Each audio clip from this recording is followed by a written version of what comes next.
Hello friends, నేను మీ విజయపాల్యం from లిప్నా speaks. అందరూ బాగున్నారు కదా? సో అన్ని రకాల జాగ్రత్తలు తీసుకోండి. ఈరోజు మీ ముందుకు ఒక డిఫరెంట్ టాపిక్ తోటి వచ్చాము. ఒక 2 days నుంచి కూడా మనకు ఫుల్ వైరల్ న్యూస్ ఇక్కడ ఏ ఛానల్లో చూసినా కానీ, ఎక్కడ ఏ న్యూస్ పేపర్లో చూసినా కానీ రాఫెల్ గురించే ఉంది. సో ఇక్కడ ఏంటి అసలు దీని గొప్పదనం అని మనకు ఎన్నో రకాల వీడియోస్ ఉన్నాయి. కానీ మనకి ఈ రాఫెల్ ఎప్పుడైతే ఇండియాకి చేరిందో అప్పుడే మన ఎనిమీ చైనా ఆల్రెడీ మొదలుపెట్టేసింది, మా దగ్గర మీకంటే గొప్ప విమానాలు ఉన్నాయి అని చెప్పేసి. సో నేను ఏమనుకున్నానంటే ఒకసారి చూద్దాము, ఎందుకంటే మన గురించే చెప్పుకోవడం కాదు, ఒక కంపారిజన్ బిట్వీన్ చైనా దగ్గర ఉన్న వాళ్ళు క్లెయిమ్ చేస్తున్న ఈక్వలెంట్ ఎయిర్ క్రాఫ్ట్ ఏంటి, మన దగ్గర ఉన్న రాఫెల్తో పాటు సుకోయ్ M30K సంబంధించిన స్ట్రెంగ్స్ ఏంటి, స్పెసిఫికేషన్స్ ఏంటి అనేటువంటిది ఒకసారి చూద్దాము. సో వాళ్ళు చెప్తుంది ఏంటి, నిజమా లేకపోతే డొల్లా అనేది వెంటనే మనకు తెలిసిపోతుంది. ఆ ఉద్దేశంతో ఈ వీడియోతో మీ ముందుకు వచ్చాను. సో ముందు ఒక చిన్న introduction. So first batch of 5 Rafale fighter aircrafts Monday రోజు టూక్ ఆఫ్ అయినాయి ఫ్రాన్స్ నుంచి ఇండియాకి.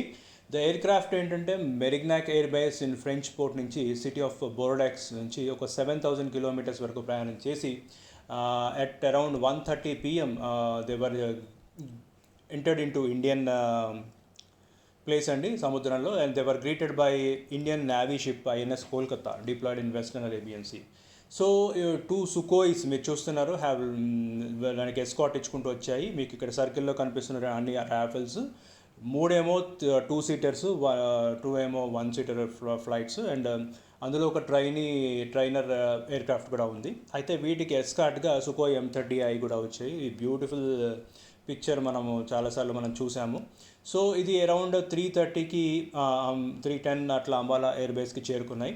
సో వాటిని అఫీషియల్గా గోల్డెన్ ఆరోస్ నెంబర్ 17 స్క్వాడ్రన్లో ఇండియన్ ఎయిర్ ఫోర్స్ వాళ్ళు దాన్ని జాయిన్ చేసుకుంటారు. సో ఈ aircraft Rafale aircraft డెఫినెట్గా చాలా ఇండియన్ ఎయిర్ ఫోర్స్కి చాలా బూస్టప్ చేస్తుందని, కంబాట్ క్యాపబిలిటీస్ అంటే యుద్ధంలో పనిచేసే విధానాన్ని చాలా బూస్టప్ చేస్తుంది. అలాగే ఇది ఒక గేమ్ చేంజర్ డెఫినెట్గా ఈ రీజన్లో అని చెప్పేసి, ఎందుకంటే ఏషియా రీజన్ మొత్తంలోనూ మనకు ఏషియాలో ఆల్మోస్ట్ చైనా అండ్ ఇండియానే డామినెన్స్ పవర్స్ లాగా ఉన్నాయి. అపార్ట్ ఫ్రమ్ రష్యా, అది ఏంటంటే యూరోప్లో కూడా ఉంది కాబట్టి. సో రష్యాని పక్కన పెట్టేస్తే చైనా ఇండియా ఇప్పుడు కూడా డామినెన్స్ కోసం ఉంటున్నాయి కాబట్టి, ఇందులో ఒకళ్ళేమో రోగ్ నేషన్, మనకు తెలుసు దాన్ని ఎలా ప్రవర్తిస్తుందని. సో ఇక్కడ డెఫినెట్గా కంబాట్ క్యాపబిలిటీస్ అనేవి డెఫినెట్గా చేంజ్ అయిపోతాయి. అది కాకుండా ముఖ్యంగా బార్డర్ ఇష్యూస్ జరుగుతున్న తరుణంలో చైనాతోటి ఈస్టర్న్ లడాఖ్లో సో మనకి రాఫెల్ రావడం అనేది డెఫినెట్లీ ఒక గేమ్ చేంజర్ అని మనతో పాటు అందరూ భావిస్తున్నారు. అయితే ఇదే సమయంలో యాజ్ యూజువల్ చైనా ఏం చేసిందంటే అది ఒక మొదలుపెట్టింది, దాని క్లెయిమ్స్ ఏమైనా మొదలుపెట్టిందంటే ఇది just superior to సుకోయ్ M30 MKI flights, India దగ్గర ఉన్న ఫైటర్ జెట్స్ కంటే కొంచెం సుపీరియర్, అంతకంటే ఏం లేదు. మా దగ్గర ఉన్న J-20 ఫైటర్ తోటి ఇది అసలు ఏ రకంగా కంపారిజన్ కాదు అనుకుంటూ మొదలుపెట్టింది. అంటే ఇది ఏంటంటే మన పక్కన వాళ్ళని చూసి మనం భయపడుకుంటూ మన దగ్గర ఉన్నాయని చెప్పుకోవడం లాగానే ఉంది. సో వాళ్ళు ఎక్కడి వరకు వెళ్ళారంటే just 3rd generation fighter jet అంతే. అసలు J-20 మా దగ్గర ఉన్న PLA అంటే పీపుల్స్ లిబరేషన్ ఆర్మీ ముందు J-20 ముందు ఎట్టి పరిస్థితుల్లో నిలబడదు అన్నారు. సో అందుకని బట్ కాంట్రాస్ట్ ఏంటంటే ఒక మన టాప్ ఆర్మీ అఫీషియల్ మనకేం చెప్పారంటే, ఏమన్నారంటే చైనీస్ వాళ్ళ దగ్గర అంత గొప్ప ఎక్విప్మెంట్ ఉంటే అది పాకిస్తాన్కి ఆల్రెడీ సప్లై చేశారు. JF-17s వాళ్ళ దగ్గర ఉన్నాయి. సో వాళ్ళు JF-17 వాడకుండా అమెరికన్ F-16 ఎందుకు వాడారు? మనం మొన్న రీసెంట్గా జరిగిన అటాక్స్ మీద 2019లో. ఎందుకంటే ఆ JF-17 కేవలం వాటిని F-16ని గార్డ్ చేయడానికి మాత్రమే వాడుకున్నారు, లేదా మిరాజ్ని గార్డ్ చేయడానికి మాత్రమే వాడుకున్నారు అని చెప్పి ఆయన అన్నారు. అదే రకంగా వీళ్ళు Swedish early air warning platforms వాడుతున్నారు, అవాక్స్ వాడుతున్నారు, బట్ వాళ్ళ సొంతం ఏం వాడట్లేదు. బట్ దే సే J-20లో చెంగుడు 20లో యాక్చువల్లీ సూపర్ రాడార్ మెకానిజం వాడామని చెప్తున్నారు. బట్ యాక్చువల్లీ వచ్చేసరికి ఇండియా సైడ్ వాళ్ళు యూజ్ చేసేది అన్నీ కూడా Swedish early air warning platforms, అవాక్స్ వాడుతున్నారు. బట్ వాళ్ళ దగ్గర వాళ్ళు చేసుకున్నవన్నీ కూడా సౌత్ సైడ్ పెట్టుకున్నారు, వాళ్ళ దేశానికి సౌత్ చైనా సీ సైడ్ పెట్టుకున్నారు. దాన్ని బట్టే వాళ్ళ క్యాపబిలిటీస్ మీద వాళ్ళకి ఎంతటి నమ్మకం ఉందో వాళ్ళకి తెలుసు, అన్నీ కూడా ఇండిజినియస్గా చేసుకున్నవే.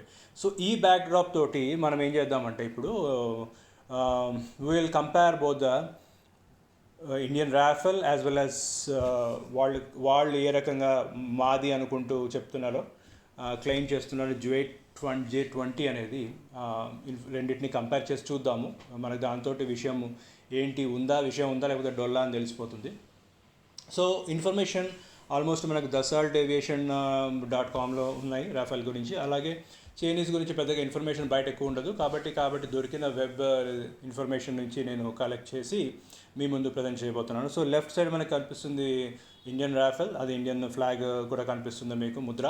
అదే రకంగా ఇటుపక్క చూసినప్పుడు రైట్ సైడ్ చెంగుడు J20, ఇది వికీపీడియా నుంచి తీసుకున్న పిక్చరు. సో ఇప్పుడు ఏంటంటే రెండింటిని కూడా మనం రకరకాల విషయాల్లో అనలైజ్ చేసి చూద్దాం ఇన్ఫర్మేషన్ని, సో దట్ దాని గొప్పదనం ఏంటి అనేది మనకు తెలిసిపోతుంది. సో ముందు మనం కొంచెం ఇన్ఫర్మేషన్ చూద్దాము. ఈ చెంగుడు J20 అండ్ దసాల్ట్ రాఫెల్ మధ్యలో ఏంటి అనేది. సో ఆరిజిన్ ఏంటంటే బేసిక్గా మీకు తెలుసు, మనం మాట్లాడుకున్నాం China and Dassault is from France. So మనం ఆల్మోస్ట్ 30+ విమానాలకి ఆర్డర్ ఇచ్చాము అక్కడి నుంచి. సో రేంజ్ ఏంటి అనేది చెంగుడుది తెలీదు మనకు. సో రాఫెల్ అయితే 3700 kilometres, maximum speed is almost equivalent ఉన్నాయి, 2100+ అండ్ 2200+ ఉంది. సో వీళ్ళు వాడేది BVR AM missile. So BVR is visual range. So మన కంటికి కనిపించిన అవతల కూడా వెళ్ళి టార్గెట్ హిట్ చేయడం అనమాట. సో వాళ్ళ దగ్గర PL-15 ఉన్నాయి, ఇక్కడ ఫ్రాన్స్ వాళ్ళు మెటియోర్ వాడుతున్నారు. అండ్ ఆ BVR మిజైల్స్ రేంజ్ ఏంటి అంటే చెంగుడుకి 200 కిలోమీటర్స్ అని చెప్తున్నారు, అండ్ ఇది రాఫెల్కి అరౌండ్ 150 దాటుతుంది అని చెప్తున్నారు. అదే స్పీడ్, మ్యాక్స్ స్పీడ్ ఏంటంటే అవుట్ ఆఫ్ సౌండ్ కంటే భయంకరమైన స్పీడ్ తోటి ఇవి వెళ్తాయి. సో అరౌండ్ 4939 km/h అనుకుంటే, ఇది 4250 km/h రాఫెల్.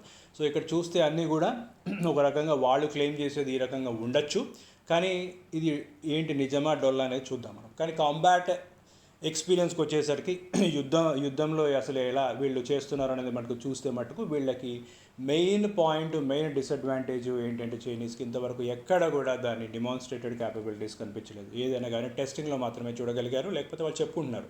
బట్ అదే రకంగా రాఫెల్ని చూస్తే వాళ్ళు ఇప్పటివరకు సూపర్బ్ రిజల్ట్స్ని ఆఫ్ఘనిస్తాన్లో, లిబియా, మాలి, సెంట్రల్ ఆఫ్రికన్ రిపబ్లిక్లోను, లేకపోతే రీసెంట్గా సిరియా సైడ్ అన్ని చోట్ల కూడా డిప్లాయ్ చేసి సూపర్బ్ రిజల్ట్స్ని చూశారు వాళ్ళు. సో ఇది ముఖ్యమైన విషయము. అలాగే ఏంటి అంటే ఎవరు నడుపుతున్నారు, వాళ్ళకి ఎటువంటి ధైర్య సాహసాలు ఉన్నాయనేది చాలా ఇంపార్టెంట్. ఇండియన్ ఆర్మీకి, ఇండియన్ ఎయిర్ ఫోర్స్కి ఎలాంటి ధైర్య సాహసాలు ఉన్నాయో మన అందరికీ తెలుసు. ఇప్పటివరకు ఎటువంటి పరిస్థితుల్లో మనం ఉంటున్నాము, చుట్టుపక్కల మొత్తం శత్రువులే ఉన్నా కానీ ఎప్పుడు విజయాలే సాధించుకుంటూ వస్తున్నాం. సో ఇది చాలా ముఖ్యం అనమాట. సో ఎటువంటి యుద్ధ నైపుణ్యము, యుద్ధ అనుభవం లేకపోవడం అనేది వాళ్ళకి అది ఒక జీరో అడ్వాంటేజ్. వేరాస్ ఇండియన్ ఎయిర్ ఫోర్స్కి కానీ మన దగ్గర రాఫెల్ సిస్టమ్స్ కానీ చూస్తే, ఎందుకంటే మన దగ్గర ఎన్నో రకాల కంబైన్డ్ మిలిటరీ ఎక్సర్సైజెస్లో ఇండియన్ పైలట్స్ చాలా పాజిటివ్ పాయింట్స్ సాధించారు. అది UK మీద కానీ, రష్యా మీద కానివ్వండి, లేకపోతే యుఎస్ ఫైటర్స్ రాప్టర్స్ మీద కానివ్వండి, మన వాళ్ళు ఎప్పుడు కూడా అడిషనల్ పాయింట్స్ సాధించారు. అది మనం ఇంకొక దాంట్లో చూద్దాం when we talk about Sukhoi. So now we go to different things అండి. వీటిలో ఉన్నటువంటివన్నీ చూద్దాం ఒకసారి, ఎటువంటి గ్రేట్ క్యాపబిలిటీస్ ఉన్నాయనేది. సో మనం చూద్దాం ఇప్పుడు 1 by 1 అసలు. సో రాడార్ ఏవియానిక్స్ కనుక చూసినప్పుడు చైనా ఎటువంటి ఇన్ఫర్మేషన్ ప్రొవైడ్ చేయలేదు. బట్ ఏంటంటే మనకున్న ఇన్ఫర్మేషన్ ప్రకారము both the systems Rafale and Chinese J20 రెండు కూడా ఒకటే యూజ్ చేస్తుంది. That is active electronically scanned array, AESA అనేది యూజ్ చేస్తుంది. యూజ్ చేసినా కానీ what is the difference between Rafale and J20 అనుకుంటే మటుకు, రాఫెల్లో ఇంకొక అద్భుతమైన టెక్నాలజీ వాడుతున్నారు, దట్ ఈస్ కాల్డ్ స్పెక్ట్రా అండి.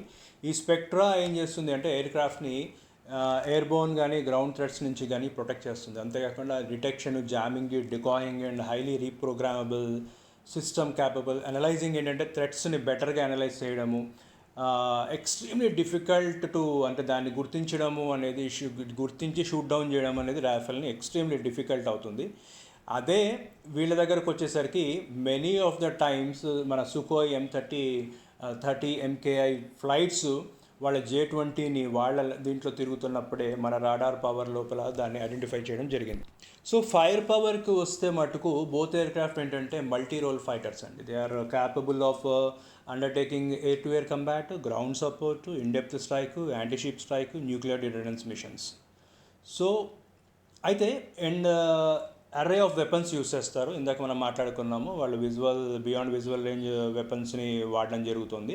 So Meteor beyond visual range మిజైల్ని రాఫెల్లో వాడుతున్నారు. వేరాస్ స్కాల్ప్ అనేది J-20లో వాడుతున్నారు. అది కూడా గ్రౌండ్ అటాక్ ప్రెసిషన్ వెపన్, అంతేగాని మెటియోర్ ఏంటంటే BVR air to air missiles వాడతారు. సో అది equivalent to PL-15 missile, versus J-20's equivalent ఏంటంటే రాఫెల్లో వాడుతున్న మెటియోర్ తోటి PL-15 మిజైల్ అనమాట. అది కూడా ఏంటంటే ఇంటర్నేషనల్ ఇన్స్టిట్యూట్ ఫర్ స్ట్రాటజిక్ స్టడీస్లో 2018లో జస్ట్ పబ్లిష్ చేసిన ఇన్ఫర్మేషన్ ప్రకారం చెప్తున్నారు. అయితే however main key difference between these two missiles ఏంటంటే PL-15 ఏంటంటే బేసిక్గా చైనీస్ది large aircraft like mid air refuellers కానీ, airborne warning and control system, అవాక్స్ ప్లేన్స్ కానీ, అంటే ద ప్లేన్ విత్ రాడార్ ఉంటుంది పైన.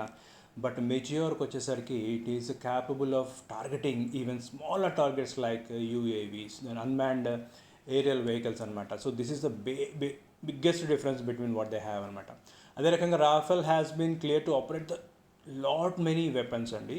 It is capable of performing omni role capability అనమాట. సో బియాండ్ విజువల్ రేంజ్ ఇంటర్సెప్షనే కాకుండా combat and self defence missiles, heat seeking and EM active radar roaming and MLCA can be used with in visual range, beyond visual range. So దీంట్లో hammer modular rocket boosted air ground precision ground weapons వాడచ్చు. ఇంకా చెప్పాలంటే AIM-39 exotic anti ship missiles వాడచ్చు, laser guided bombs వాడచ్చు, 2500 rounds of minimum Nexter internal cannon ఉంటుంది available. So ఇలా రకరకాల విషయాలు ఉన్నాయి. అయితే నేను will go to 5th generation గురించి మాట్లాడదాం. వాళ్ళ 5th జనరేషన్ ఎయిర్క్రాఫ్ట్ అవునా కాదా అనే క్లెయిమ్స్ గురించి. J-20 ఏంటంటే బేసిక్గా అమెరికన్ F-22 ర్యాప్టార్ బేస్ చేసుకొని చేశారు అనేటువంటిది ఒకటి ఉంది. ఈ ర్యాప్టార్ని మన వాళ్ళు కంబైన్డ్ ఎక్సర్సైజెస్లో 22 పాయింట్స్ తోటి ఓడించారు. సో ఇండియన్ ఎయిర్ ఫోర్స్ ఏంటంటే ఈ మన వాళ్ళు సుఖోయ్ M-30 MK ఫైటర్స్ ఈజీగా J-20ని వాళ్ళ రాడార్లో చాలాసార్లు గుర్తించడం జరిగిందనమాట. అయితే వెరాస్ మన దగ్గర ఉన్న రాఫెల్కి వచ్చేసరికి దాని ఫ్లెక్సిబిలిటీ ఎబిలిటీ ఎట్లా ఉండిందంటే ఆమ్నీ రోల్ అండి, ఎటువంటి రోల్ అయినా ప్లే చేస్తుంది. బేసిక్గా ఎయిర్క్రాఫ్ట్ ఏమవుతుందండి, ఈ ఫైటర్ ఎయిర్క్రాఫ్ట్స్ కొన్ని హై ఆల్టిట్యూడ్స్లో, కొన్ని లో ఆల్టిట్యూడ్స్లో, కొన్ని లాంగ్ రేంజ్, కొన్ని షార్ట్ రేంజ్లో రకరకాల వాటికి ఉంటాయి, కొన్ని డాగ్ ఫైట్స్ కోసం ఉంటాయి, ఇవన్నీ రకరకాలు ఉంటాయి అనమాట. అయితే ఇలా కాకుండా ఇది ఆమ్నీ రోల్ ఎక్కడైనా ఉపయోగించే అవకాశం ఉంటుందన్నమాట. ద పాసిబిలిటీ ఇన్స్టెంట్లీ స్విచ్ చేసుకోవచ్చు. సపోజ్ ఒక పొలిటికల్ డిసిషన్ మేకర్ కనుక ఇప్పుడు మనకు స్ట్రైక్ ఫోర్స్ వద్దు, we should go with preventive mission అన్నా, లేకపోతే low altitude high speed show of force ఇట్లాంటివి ఎక్కడికి పడితే అక్కడ మార్చిన, లేదా రివర్సబిలిటీ చేసుకున్నా, అంటే మిషన్ లాస్ట్ మినిట్లో క్యాన్సిల్ చేయడం జరిగిన, ఇవన్నీ కూడా there is a possibility for Rafale. Versus ఇవన్నీ ఎటువంటి డిమాన్స్ట్రేషన్ క్యాపబిలిటీస్ కూడా J-20లో లేవు. ఇంకా ముఖ్యమైన విషయం ఏంటంటే నేను ఇంతకుముందు చెప్పినట్టు J-20 క్యాపబిలిటీస్ అన్నీ కూడా only on paper, since Chinese fighter ఎప్పుడు కూడా బయటకు వచ్చి ఎప్పుడు ఏ యుద్ధంలోనూ పాల్గొనేది లేదు. సో మీకు తెలుసు, ఎక్స్పీరియన్స్డ్ అంటే బుక్స్ చదువుకుని వెళ్ళిన డాక్టర్కి, అదే సర్జరీ చేసిన డాక్టర్స్కి ఏంటి డిఫరెన్స్, అంటే ప్రాక్టీస్ చేసిన డాక్టర్స్కి ఏంటి డిఫరెన్స్ అనేది మనకు బాగా తెలుసు. సో పేపర్లో మాత్రమే J-20 క్యాపబిలిటీస్ ఉన్నాయి. బట్ ఇదే రాఫెల్ విషయానికి వచ్చేసరికి Afghanistan, Libya, Mali, central Iraq, సిరాక్ అండ్ ఇన్క్రెడిబుల్ ట్రాక్ రికార్డ్ ఉంది. This is so I think this helps మనందరికీ కూడా. వీటి గురించి నేను కొంచెం డిఫరెంట్ ఇన్ఫర్మేషన్ ఇచ్చాను అనుకున్నాను, కూడా చాలా లాట్ ఆఫ్ ఇన్ఫర్మేషన్ ఉంటుంది. So congratulations to all of us. And next time ఏంటంటే మన దగ్గర ఉన్న అద్భుతమైన ఇంకొక fighter aircraft Sukhoi Su-30 MK గురించి కూడా మాట్లాడదాం. So now I'm just signing off because loads of information ఇచ్చాను కాబట్టి. So signing off your Vijay Palyam. Thanks for watching this video. అలాగే friends, please different information different ఆస్పెక్ట్స్లో ఇస్తున్నాయి కాబట్టి ప్లీజ్ సబ్స్క్రైబ్ అండ్ షేర్.